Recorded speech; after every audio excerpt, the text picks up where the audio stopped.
You know, there's an old saying, I think I heard Tony Robbins say it, but it's been said many, many times before Tony Robbins. Poor people see money as a means of survival. Middle-class people see money as a means of getting credit to buy things they can't afford outright. And rich people see money as a way of making more money. And never forget that. Hello there, everybody, and welcome to another episode of your 5-Minute Friday. I'm your host, Dr. Glenn Krieger, and today I want to talk a little bit about investing. Now, we've talked about this stuff in the past a number of times, and I've referenced a few things in the last several podcasts here and there, and I want to go through investing with you a little bit, because there have been enough posts over the years, they'll try to gaslight you, and your financial analysts in many cases are trying to gaslight you. They're trying to convince you that getting a 6 or a 7 or an 8% return every year is reasonable. When inflation is at 6 or 7%, that means you're losing money.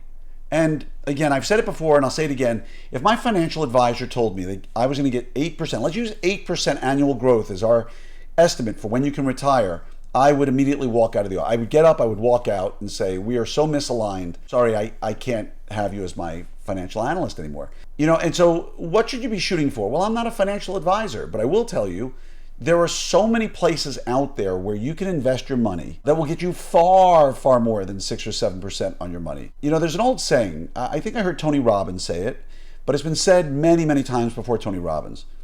Poor people see money as a means of survival. Middle-class people see money as a means of getting credit to buy things they can't afford outright. And rich people see money as a way of making more money. And never forget that. Now, in orthodontics, there's a number of different people who are listening to this right now, right? We have people who are outright wealthy, who know what I'm talking about, who have invested their money wisely, and who, if I said to them, your portfolio will get you 6 or 7% a year, they would laugh outright at you. We'll get to that group in just a minute. Then there's a second group, people who've paid off a lot of their debt, they're growing, probably have a few young kids at home, working into that dream home of theirs, or that dream ski boat, or that dream car, whatever it might be. But they're not quite at that sort of affluence level yet, but you're out of your survival mode.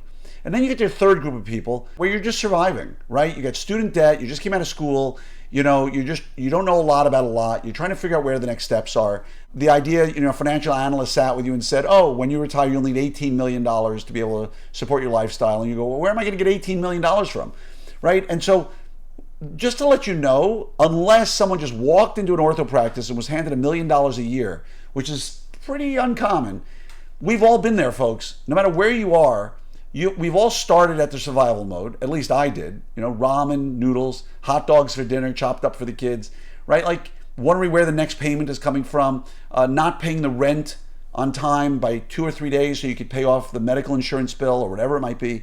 I've been there, folks. And the difference is I did it as a 45-year-old when I was in residency, right? Because I had to go through all my savings to go back to ortho residency. So I've been through it twice. So I'm well acquainted with survival mode. But again, there's a little piece of advice that's told to a lot of you in their survival mode, which is really important to get to. And I'm going to get to it in just a second. But I want to talk about the affluent side of it first. So what's really interesting is when I joined an OSO, when I joined Smile Doctors, before I joined, I had a conversation. I don't want to say the names of the people because I want to keep this one confidential. But there were two very different people I spoke to. One is a very well-known advisor in the ortho world, and the other is a very well-known orthodontist. The advisor and the orthodontist who had recently joined an OSO both told me, Glenn, this is 100% true. When you join an OSO, you're going to be now in a room or in a tribe or a group of orthodontists who've all gotten rather large payouts, right? Because if you're an orthodontist joining an OSO, and I can't speak for the way all of them are set up, I can only give you the Smile Doctors model, because that's what I know. You're going to get a lump sum of cash up front and you're going to get equity. Back when I joined, they bought 100% of your practice.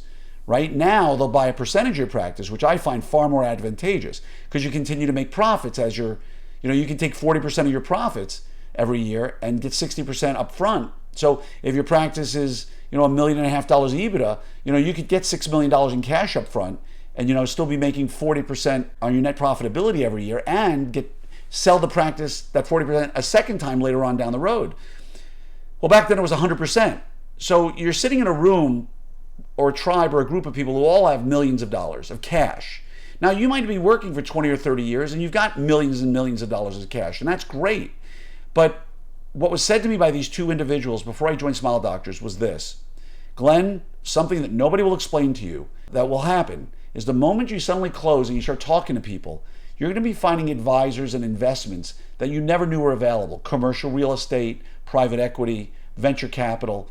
Because everybody who came in got a lump sum of money and they're not putting it into the bank at 3, 4, 5% a year or trying to get 6% a year.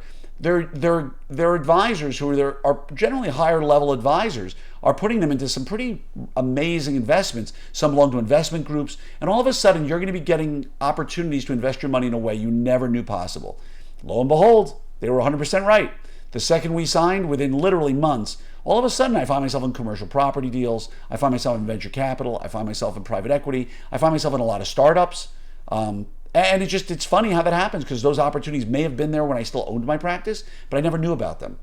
And so the affluent know that, and I'm not affluent by any stretch of the imagination, but I use that term as a generalization.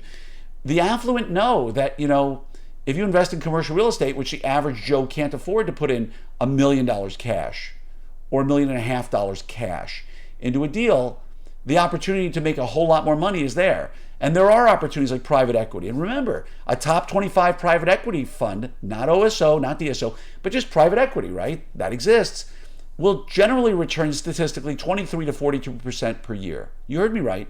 23 to 42% per year. That is the statistic. A top 25 private equity, not top 5%, not top 1%, but if you get a decent private equity fund, top 25%, you should get 23 to 42% on your money. That means your money's doubling every 3 years, essentially. So let's not talk about 6, 7, 8% for that group of people. Now, for those of you out there surviving, I've been there twice, I told you. I remember saving $1,000 to turn it into $1,200, and I once got a tip, a Canadian gold mining company. What could go wrong? Well, of course, I lost everything. And then, people said to me, don't worry about it, Glenn, no big deal. It's just, you're young, you can recoup, you can rebuild. And I just want to offer you a piece of advice that was given to me by Darrell Kane. He was famous for this. You may know Darrell Kane from Kane Waters, a brilliant individual. I heard him speak probably 25 years ago, where he talked about what I'm about to tell you. And I've said it before, but it bears repeating. Until the amount you're putting in is earning at least 1-to-1 interest, I'll explain that in a moment, capital preservation matters. Rate of return doesn't matter at all. What that means is, let's say you're putting in $10,000 a year, right? You're fresh out of school, but there's a 401k. Let's just say you come in as an associate into an OSO or a DSO or some company, and you're getting a 401k that matches, right? So you start putting money aside. You're putting $10,000 aside a year, right? And again, the whole argument about paying off your student debt versus investing, we could get into a whole discussion about that, about compound interest versus simple interest. But let's assume you're putting $10,000 aside per year. Until your investments are earning $10,000 a year in interest, capital preservation reigns supreme. The old, don't worry, you're young enough, you can recoup. Darrell Kane, who I respect and trust much more than anything I'll tell you, said, don't chase the Canadian gold mining. Don't chase the Microsofts or the Amazons or whatever is out there, or Googles. Capital preservation, put it in companies that are going to keep your money, because you're going to grow little by little. And at some point, you'll get to 1-to-1, where $10,000 a year invested is getting $10,000 a year in interest, right? Because you're going to keep investing, and keep putting in money, and eventually that'll happen. At that point, rate of return plays an even bigger role. Now again, you can argue with this, but you're arguing with a really brilliant CPA, not me. You're not arguing with me. I'm just saying I agree with him. And I've made the mistake on the other side of it. Now, the other interesting part of this that you should be aware of, which really affects you and will affect every one of you listening, if you're even remotely listening to what's being told out there in this world, at some point you will be affluent. You've entered a profession where you're going to make a great living, and if you just don't screw it up, there will come a time in your life where you will have more than enough money to retire and perhaps generational wealth. That's always been my reasoning for OSOs. That's the reason why your average age of someone going into an OSO today is 42. That's statistics. You can debate it, but those are not my numbers. Those are numbers from the industry. There's a reason why the 42-year-olds are joining, because you give a 42-year-old $3, $4, $5 million in cash and let them set it aside. I don't care what anybody tells you from the say no to DSOs. There are reasons they'll say to not join, but you will always come out ahead financially. Always. Give a 42-year-old $3 million of cash post-tax dollars and let them invest it at 8, 10, 12% a year. Your practice can never catch up.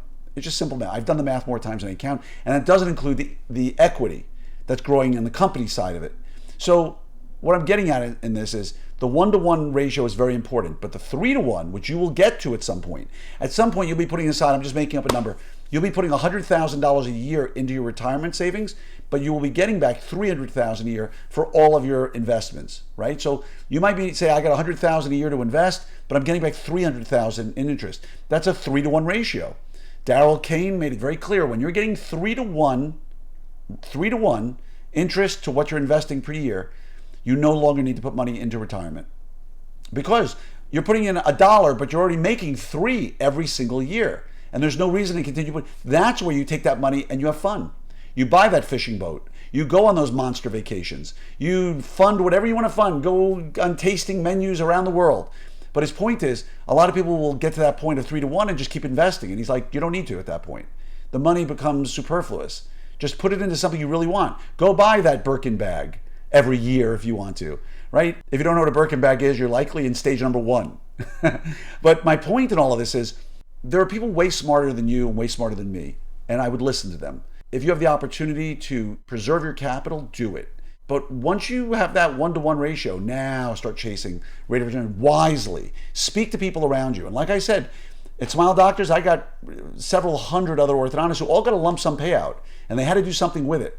And most of them have been there for more than a year or two. So I can ask them, how did that X go for you when you invested that money? How about that storage facility you bought? Or whatever it might be.